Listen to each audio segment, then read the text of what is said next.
Welcome students. आज हम कक्षा 8 के तीसरे अध्याय का अध्ययन करेंगे। तीसरे अध्याय का टॉपिक है बस की यात्रा।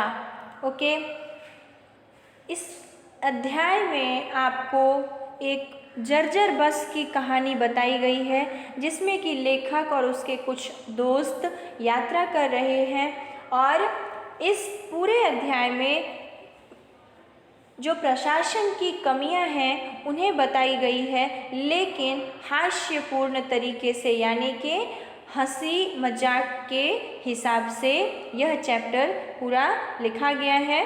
लेकिन कहीं भी इसमें गुस्सा वाली बात नहीं है।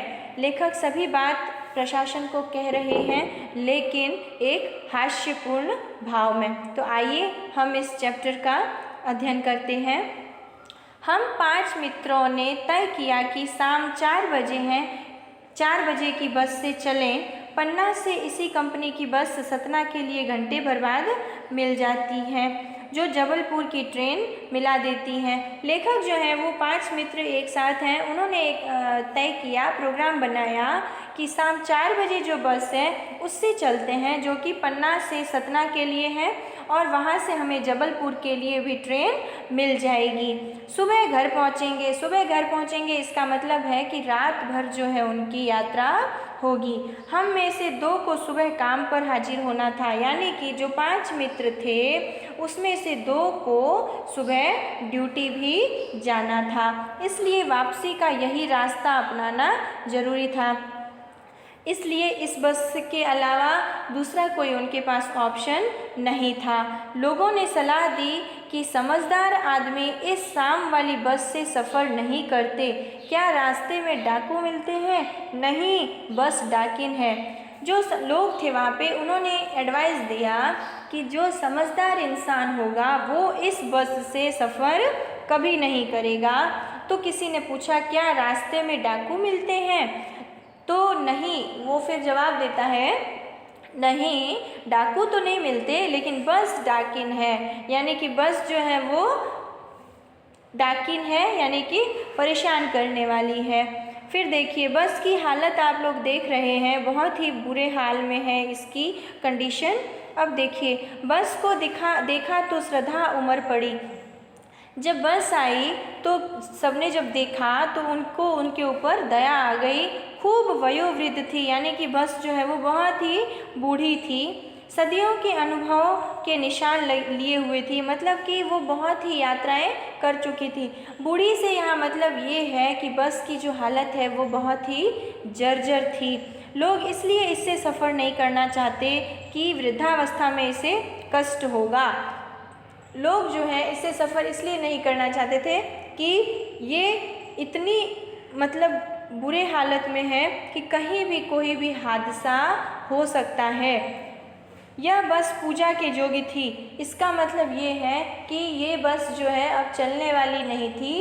इसका कंडीशन ये था कि इसे अब खटारे में रख दिया जाए। उस पर सवार कैसे हुआ जा सकता है? कहने का ये है कि जब बस की ये हालत है तो उस पर कोई सवार कैसे होगा। नेक्स्ट पेज पे देखते हैं। फिर इसमें बताया गया है, बस कंपनी के एक हिस्सेदार भी उसी बस से जा रहे थे, यानी कि जो बस कंपनी का मालिक था उसका एक हिस्सेदार, पार्टनर, वो उसी से जा रहे थे। हमने उन्हें पूछा, यह बस चलती भी है? मतलब डाउट हुआ तो हमने पूछा कि क्या ये बस चलती भी है? तो वह बोले, चलती क्यों नहीं है जी, अभी चलेगी, मतलब अभी चलेगी, ये स्टार्ट होती है। हमने कहा, वही तो हमें देखना चाहते हैं। तो लेखक जो वो कह रहे हैं कि हम वही तो देखना चाहते हैं कि ये बस चलती भी है या नहीं, अपने आप चलती है या? हाँ जी, और कैसे चलेगी? लेखक जो है थोड़ा और हंसी मजाक करते हैं, कहते हैं, क्या ये अपने आप चलती है? उनका कहना ये था, कहीं इसे धक्का तो नहीं देना पड़ता? गजब हो गया, ऐसी बस अपने आप चलती है। मतलब लेखक अब कह रहे हैं कि क्या बात है, ऐसी भी बस अपने आप चलती है। हम आगा पीछा करने लगे। डॉक्टर मित्र ने कहा, डरो मत, चलो, बस अनुभवी है, नई नवेली बसों से ज़्यादा विश्वसनीय है, हमें बेटों की तरह प्यार से गोद में लेकर चलेगी। उसमें जो उनका एक मित्र था वो डॉक्टर था। उन्होंने कहा डरो मत, चलो कोई बात नहीं है, पुरानी बस है लेकिन इसे एक्सपीरियंस जो है वो बहुत ही ज़्यादा हो चुका है, हमें ये अपने बेटों की तरह गोद में लेके जाएगी। जिस प्रकार माँ जो है अपने बेटों को लेकर गोद में प्रेम से रखती है, उसी प्रकार यह भी हमें रखेगी। हम बैठ गए, जो छोड़ने आए थे वे इस तरह देख रहे थे जैसे अंतिम विदा दे रहे हैं। उनकी आंखें कह रही थीं आना जाना तो लगा ही रहता है, आया है सो जाएगा, राजा रंक फकीर। आदमी को कुछ करने के लिए एक निमित्त चाहिए। अब जब हम बैठ गए तो हमें जो छोड़ने आए थे वो हमें इस तरह बाय कह रहे थे जैसे कि वो हमें हमेशा के लिए बाय कह रहे हो, कि आना जाना तो लगा ही रहता है, इस पृथ्वी पर जो आया है वो एक दिन जाएगा। इस प्रकार जो है फीलिंग्स वहाँ पे आ रही थी।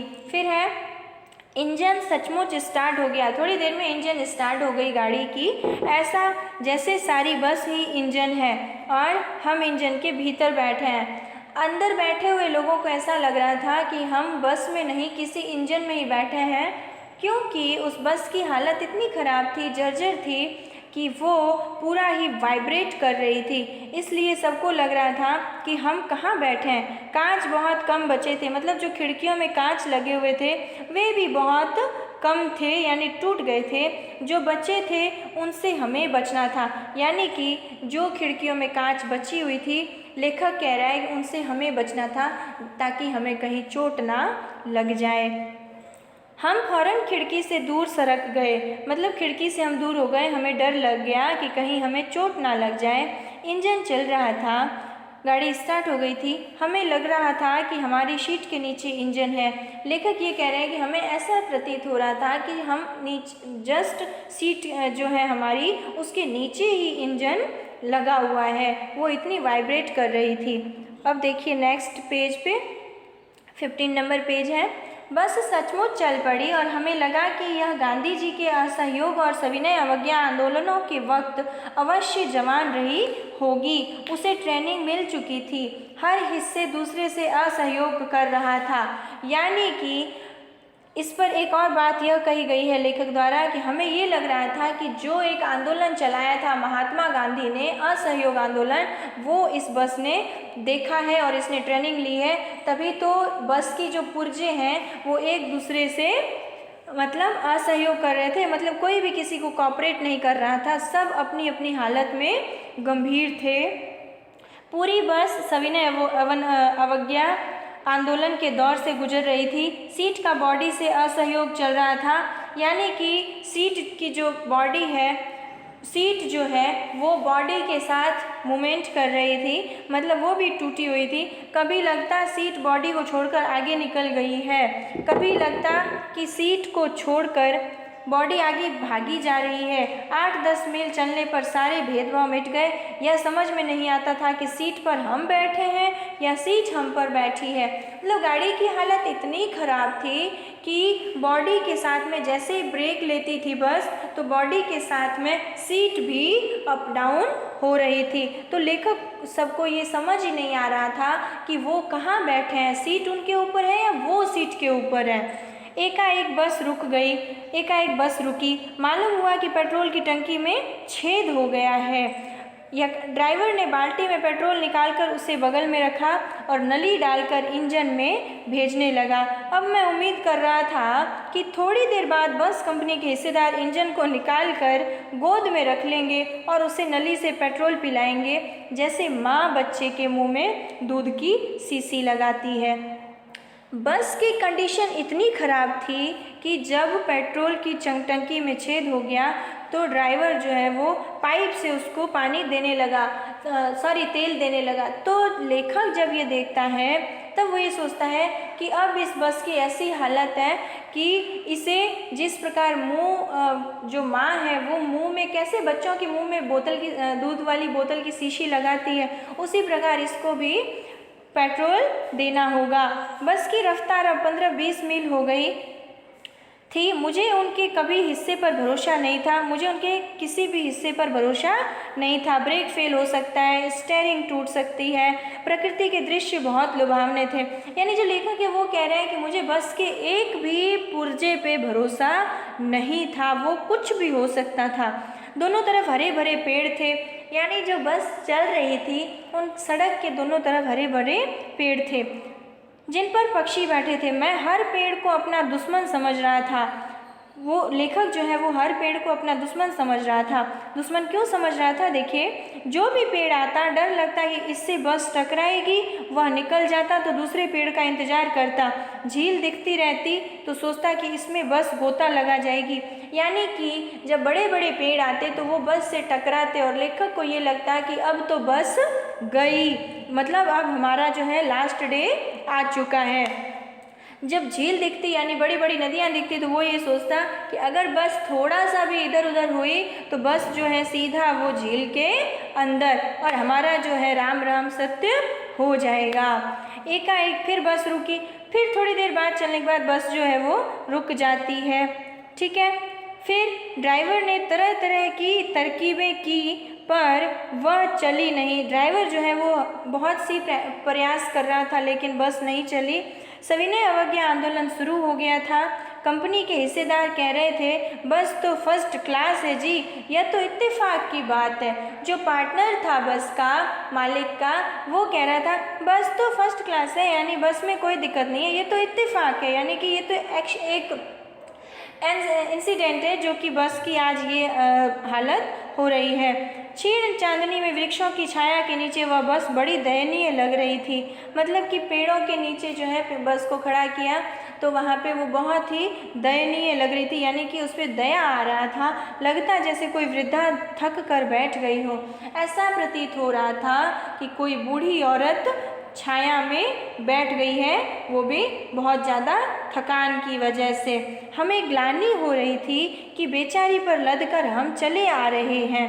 मुझे मतलब उस पर ग्लानि आ रही थी, मतलब तरस आ रहा था कि हम इस बूढ़े इंसान पे यानी बूढ़े बस पे लदकर आ रहे हैं। अगर इसका प्राणांत हो गया तो इस बियाबान में हम इसकी अंत्येष्टि करनी होगी।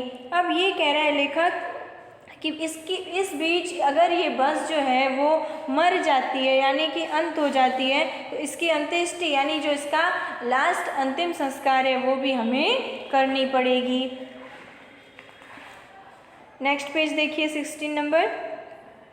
हिस्सेदार साहब ने इंजन खोला और कुछ सुधारा। जो वो पार्टनर था उसने इंजन खोला और उसमें से उसने कुछ सुधार किए। बस आगे चली, बस थोड़ा सा फिर आगे चली। उसकी चाल और कम हो गई थी, बस की जो रफ्तार है वो और कम हो गई थी। धीरे धीरे वृद्धा की आंखों की ज्योति जाने लगी, यानी कि बूढ़े इंसान का जो नज़र है वो धीरे धीरे कमज़ोर हो जाता है, उसकी वजह से वो दिखाई नहीं देता है। तो बस की भी हालत ऐसी थी कि वो अब कमज़ोर हो गई थी, उसकी आँखों की ज्योति जो है वो जाने लगी। चांदनी में रास्ता टटोल कर वह रेंग रही थी, मतलब कि वो अंदाज से चल रही थी। उसका जो इतने साल का चलने का एक्सपीरियंस था वो उसी के भरोसे चल रही थी। आगे या पीछे से कोई गाड़ी आती दिखती तो वह एकदम किनारे खड़ी हो जाती और कहती निकल जाओ बेटी, अपनी तो वह उम्र ही नहीं रही। यानी कि कोई और गाड़ी आती तो ये जो बस है वो साइड में खड़ी हो जाती और उनको मतलब ऐसा फील होता कि भाई अब तू पहले निकल, क्योंकि हमारी जो है वो एज नहीं रही कि हम तुम्हें ओवरटेक कर सकें। एक पुलिया के ऊपर पहुँचे ही थे कि एक टायर फिस करके बैठ गया। वह बहुत ज़ोर से हिलकर थम गई। अगर स्पीड में होती तो उछलकर नाले में गिर जाती। मैंने उस कंपनी के हिस्सेदार की तरफ पहली बार श्रद्धा भाव से देखा। वह टायरों की हालत जानते हैं, फिर भी जान हथेली पर लेकर इसी बस से सफ़र कर रहे हैं। उत्सर्ग की ऐसी भावना दुर्लभ है। सोचा इस आदमी की साहस और बलिदान भावना का सही उपयोग नहीं हो रहा है। इसे तो किसी क्रांतिकारी आंदोलन का नेता होना चाहिए। अगर बस नाले में गिर पड़ती और हम सब मर जाते तो देवता बाहें पसारे उसका इंतजार करती और कहते वह महान आदमी आ रहा है जिसने एक टायर के लिए प्राण दे दिए, मर गया पर टायर नहीं बदला। अब ये कहा जा रहा है कि लेखक ये कह रहा है कि अब बस जो है वो एक पुलिया पे पहुंची थी नदी के किनारे, फिर वहाँ पर वो टायर जो है वो पंचर हो जाती है। तो जैसे ही ज़ोर से टायर पंचर होती है तो उन्हें लगता है कि अब तो हम गए, ताकि फिर जो है वो कहते हैं कि अगर ऐसा होता तो हमें जो है देवता ऊपर से बाहें फैलाते और कहते कि वाह, इस इंसान की तो दाद देनी पड़ेगी कि इसने अपने प्राण दे दिए लेकिन टायर नहीं बदला। ठीक है, फिर दूसरा घिसा टायर लगाकर बस फिर चली। दूसरा घिसा हुआ जो टायर था वो लगाया, फिर बस चली। अब हमने वक्त पर पन्ना पहुंचने की उम्मीद छोड़ दी थी। लेखक कह रहा है कि उसने दूसरा टायर लगाया लेकिन अब हमने मतलब पन्ना टाइम से पहुंचने का जो उम्मीद है वो छोड़ दिया था। पन्ना कभी भी पहुंचने की उम्मीद छोड़ दी थी। पन्ना क्या, कहीं भी कभी भी पहुंचने की उम्मीद छोड़ दी थी। लगता था जिंदगी बस इसी बस में गुजारनी है और इससे सीधे उस लोक को प्रयाण कर जाना है। इस पृथ्वी पर उसकी कोई मंजिल नहीं है। हमारी बेताबी तनाव खत्म हो गए, हम बड़े इत्मीनान से घर की तरफ बैठ गए। चिंता जाती रही, हंसी मजाक चालू हो गया। यानी कि लेखक ये कह रहे हैं कि अब उन्हें ये विश्वास हो गया था कि हम तो अब टाइम पे पहुंच नहीं पाएंगे, इससे बढ़िया है कि उम्मीद छोड़ ही दो कि हम टाइम पे घर पहुंचे। बस रिलैक्स हो गए और तनाव जो है वो भी ख़त्म हो गई और इत्मीनान से उस बस में बैठ गए और इसी प्रकार हंसी मजाक जो है वो चलती रही और अंतिम में लेखक अपने घर पहुंचा। इस चैप्टर का जो लेखक है वो है हरिशंकर परसाई। इसके जो क्वेश्चन आंसर है स्टूडेंट्स वो हम बाद में नेक्स्ट क्लास में करेंगे। ओके।